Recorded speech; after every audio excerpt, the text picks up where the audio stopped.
In the previous video, we had seen that price was still consolidating within this range here. So price was from here to here over the weekends, right? So if I were to square this, right? When we went down to the 15, we noticed that price was making newer lows. We claimed that 15 was bearish because you see the first order flow here was respected before price pushed lower.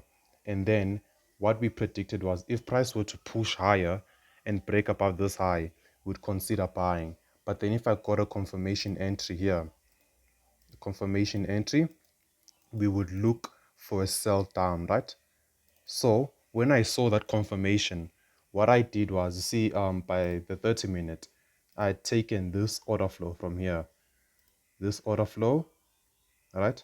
I had taken this order flow, and then I made this my entry supply demand. So simply put, once I saw this confirmation, right?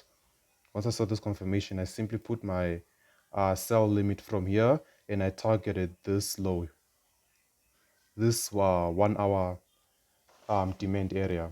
Then when price was reacted from this zone, we saw that there was a sweep of liquidity down here, right? So by this oval, this white oval, there was a sweep of liquidity. So once I noticed that, I just set and forget, waited for price to retest my zone, and once it did that, it immediately pushed lower towards this demand area down here by the 1 hour.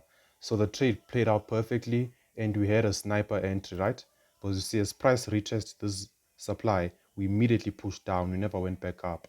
So I'd consider this a nice clean trade where we have a risk to reward of 3. If you to look, we have a minimum risk to reward of 3, which is perfect with me. If I were to refine this trade and look for a better take profit, ideally I would have aimed for this swing low by the 4 hour, but since we had this demand area, I was skeptical about price respecting this demand area and pushing higher, but price broke through it and it might seem to be pushing lower. And if we were to look closely, see this demand area, we had this demand area, which I see as inducement here. So I'll mark this as inducement. So both of these acted as inducement, even though they gave us a nice confirmation. And the reason why I technically ignored this trade was, and I looked for sales, because when I was initially marking out these zones, I hadn't seen these structures. I only saw them in the 15, and I was focusing on this supply, which broke this structure. So this supply took it higher and then immediately retested.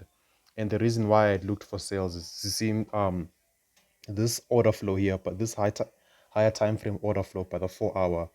We had seen this order flow by the 4 hour, so I saw that as a reaction of price, and I was biased towards sales. Once I looked for that, I simply zoomed down to the 1 hour to see for better confirmation, which I saw this supply area which was unmitigated, and the order flow was also unmitigated.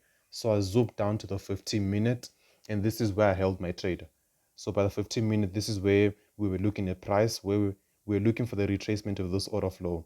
And once price retraced this order flow, we got a nice confirmation with the sweep of liquidity by the swing low of the 15 minute. So once we got that, we simply set and forget, and price pushed lower.